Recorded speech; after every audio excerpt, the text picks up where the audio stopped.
Alright friends, welcome back again to another episode of Tactical Enlightenment, your YouTube channel dedicated to helping you get better at Bannerlord through the use of advanced tactics.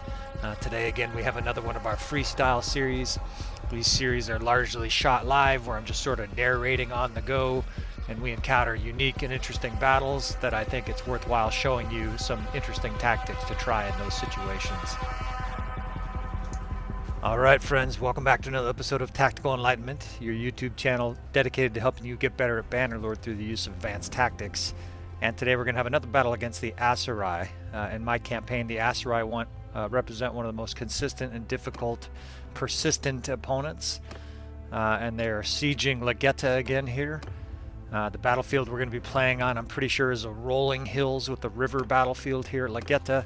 And it's a perfect type of battlefield for tactical adjustments, tactical operations on the battlefield. This is another one of our freestyle series where I'm sort of mumbling into my mic and filming. 2800 versus 2200. This represents a fairly equal battle, even though we're slightly outnumbered, just because of the strength of our army. So they're in a position across the river there. The hills here on the right sort of slope back down towards the river. So we're going to be setting up on this right and sort of seeing how the XII acts. And I say seeing how they act because a lot of times they're highly aggressive. It's actually the correct tactic to take in most instances for the enemy, is to attack us aggressively, try to use their javelin, their XII Ferris elite units, and their very strong infantry to try to punch holes in our lines here. But we'll see if the enemy sits back or it comes aggressively. Sometimes the XII will sit back. I think this has to do with the troop makeups of the army. I think if they have more archers compared to you, they will tend to sit back. But my army typically is archer heavy, so they're more than likely going to attack. I have this little bank sloped here where I'm going to put the 1st and 4th. The 1st, of course, is infantry, and the 4th is the archer division. Then on the other side of this sort of little hill, this little dale here, we're going to put the 5th archers, 6th skirmishers, and my elite 8th unit. And then we're going to use cab screens as usual to sort of slow down the XII Ferris. I may end up using one of these cab divisions in squares eventually. It just kind of depends on what the enemy's doing. You see we're outnumbered by about 140 troops. It's actually 600, of course, but that's just the battlefield allotment as they start the battle with about 140 more troops. If the enemy approaches our valley here, I think that 140 will be very quickly annihilated. What we're setting up effectively is a variation of a killbox. A killbox is a situation where you lure in the main enemy vanguard. You sort of kite them into a very challenged location, getting pounded by different sides and different archer divisions, and then you collapse infantry and elite divisions on them all at the same time with cavalry in their rear. The reason it's a killbox, of course, is that you're attacking the enemy on all 4 sides. And there they are. There's their main vanguard, and that's a big vanguard, right? That's a lot of elite units, veteran infantry, palace guards. Every single guy, in fact, looks like an elite tier 5 infantry. So we're already starting the artillery barrage, right? The arrows are just absolutely pounding them because they came over this ridge right into this murderous hail of darts, and you see their numbers just being liquidated already. Now you see my infantry. Oh, flying horse! Heads up, flying horse. I always pay attention to flying horses. Seems like an integral strategy part of the game, right? So they're coming in quickly here, and we're just going to collapse these different units. I do run some battles with slow-mo. In this instance, if you didn't even catch that, that was 6 or 7 different units all attacking at once. Both archers groups are shooting. I sent in my 6th, 8th, and 1st Corps. Those are my infantry divisions around the side, and then the cav swallowed them up from behind there. In some battles like this, I forget to slow-mo. It's difficult to narrate, and of course I was focused in on the all-important flying horse. Now their archer corps is largely without support, and so we're making a very rapid adjustment here, and we're going to attack and try to destroy this archer corps. This is one of the difficult problems I have with navigating live. In other words, live as I'm playing, is I'm either able to focus on my tactics or I'm able to focus on the narration, and it's difficult for me to do an outstanding job of both. So bear with me here. You'll lend me a little bit of rope, and if you don't want this style, a battle where it's sort of fast and furious, then choose an episode that's not of the Freestyle series. I have dozens of other videos. Some of them are very slow-mo so that you can see each step. There's instructional videos. This is just meant to be played out kind of live as if I was streaming. I guess you can consider it practice in case someday I do choose to stream live. So we pursued their archers and shoved them back, and now we're just sort of pushing back their horse archers and their cav javelins. Definitely one of the strongest parts of the Aserai is their Aserai Ferris and their javelin throwers. And because of that, right, we're going to make a concerted effort to attack and destroy those units. Right, you have to isolate the enemy's most present threat, greatest threat, and then kill it. Pardon me, you'll be coughing sometimes when you film these live too. That's unavoidable. All right, so we managed to push them back. They now have a line of troops kind of in the middle of the battlefield here. We brought our reinforcements up, not our reinforcements, but we brought our forces up to the edge here, where we can sort of shoot down into this valley. And we're going to form this cav unit into a square. That's the 3rd Cavalry. That's my defensive cav. I've got infantry, sort of a slug of infantry on our left there. That's the 1st Infantry. Archers behind, of course, dealing death to their horse archers and javelins. And then on the right flank, we have the 6th and 8th. Sort of in a defensive line, waiting to see what the enemy does here again. More skirmishing, right, with their horse archers and javelins. Some of this is unavoidable. They've got just so many of them, right? The battlefield tends to get kind of messy. But in the back of my mind and sort of with my peripheral vision, I am watching that next enemy vanguard. So again, we're going to try to swallow them up here with a bit of a kill box. I'm moving troops to the side. I effectively want them to come attack, although they already look like they're wavering a bit. I mean, they're taking withering projectile fire.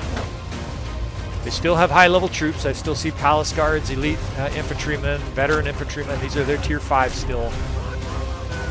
They're very infatuated right now with our cav square there. You can see they're sort of stopped right at the edge of it. They've got an archer corps down here, but they're also being pounded by projectiles. So now what I'm going to do is I'm going to sort of open up the middle here. What I mean by open it is I'm putting my units around the edges of this center spot. Where their vanguard is, see those guys pouring in there? I want to surround it. So the 1st Infantry is on the far side. We're going to move cav right in their face. And now we're going to surround this enemy. And so on the left flank, we have our 1st, 2nd, and 3rd Cav all attacking.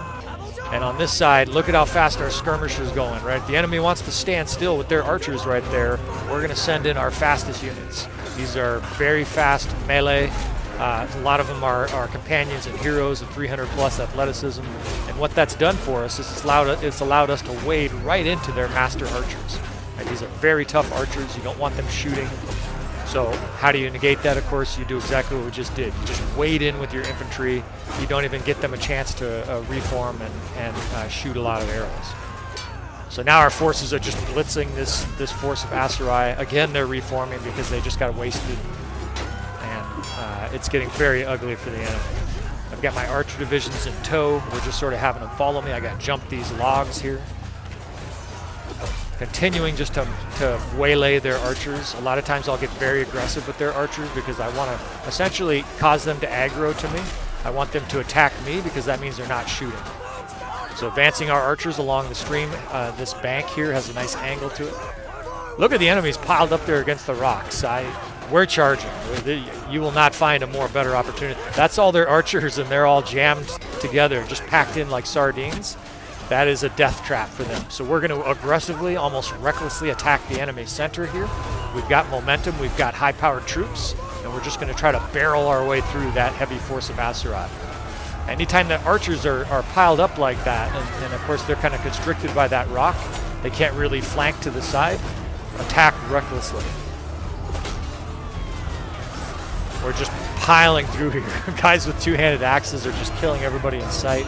Now I'm physically sending them forward with the motion command, right by pointing into the distance, saying, I want you to go way into the heart of the enemy.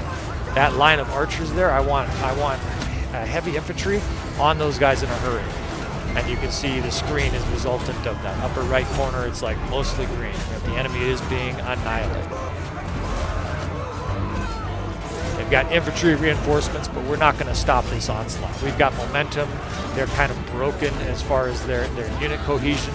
Their archers are fleeing while this infantry moves in. We attack.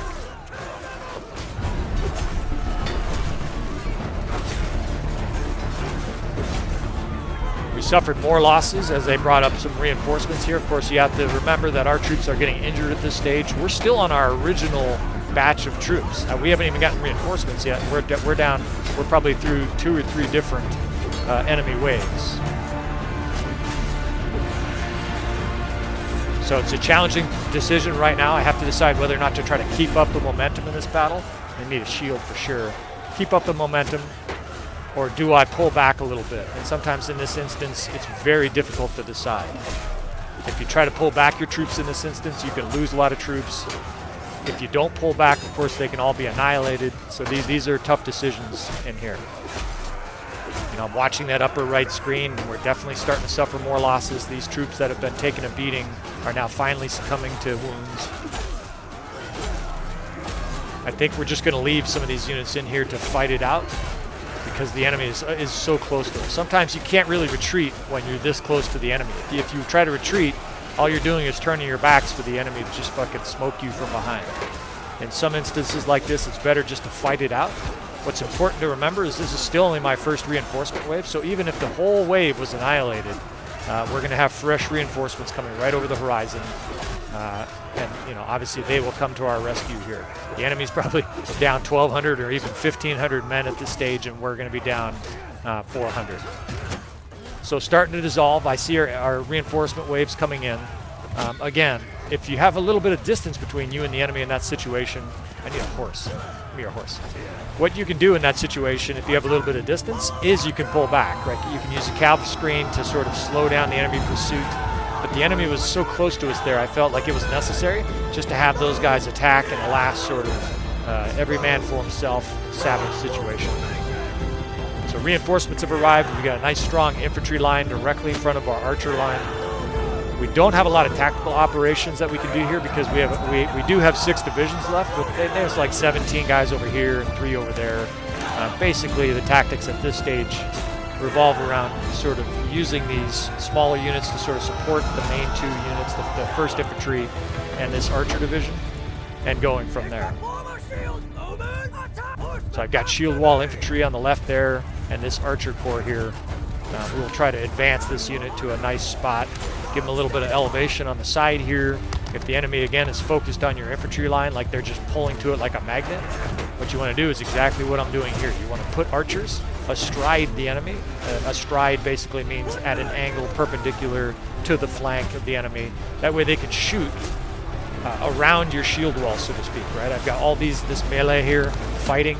Well, the archers can't shoot at all because, you know, from the back, because of course they have troops in their way. They can't just shoot through their own guys. But by moving my archers to the side here, now this archer flank across the river, so the river affords them some protection. They can now shoot, and you see the arrows just flying in there on the enemy flank. Another huge batch of enemy reinforcements here. This battle has been fast and furious. I don't know if I've taken 5 seconds without having to say, you know, what I was doing or what was happening. A very frantic, chaotic battle. But this looks like they've finally had enough.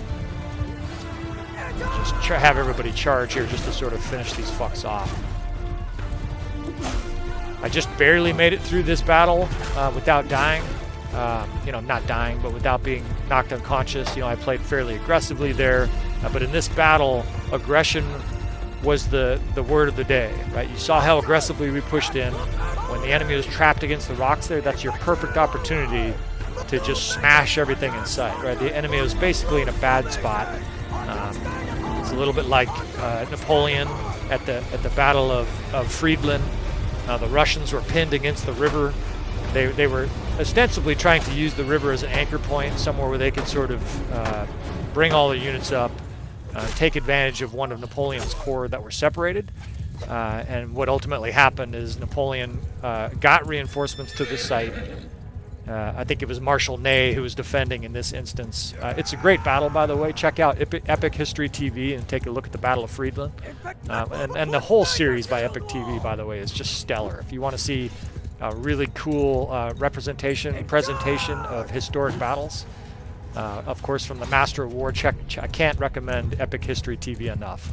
It's just amazingly well done. It feels like a movie, and yet you're learning about history. Anyways, though, just like the Battle of Friedland, the enemy was in a bad spot there. It was obvious that the right thing to do, based on my experience in field command, was to charge recklessly, aggressively, you know, to the point of recklessness. We killed some of their nobles. When the enemy's in a bad spot like that, the worst thing you can do is either pull back or hesitate. When they're in a bad spot, you want to immediately take advantage of it. In other words, they've made a mistake. Don't give them an opportunity to get out of that position. Right? Had we pulled back, undoubtedly their archers would have fanned out there. They would have brought an infantry line to support them, and we would have lost a heck of a whole lot more than 450 troops.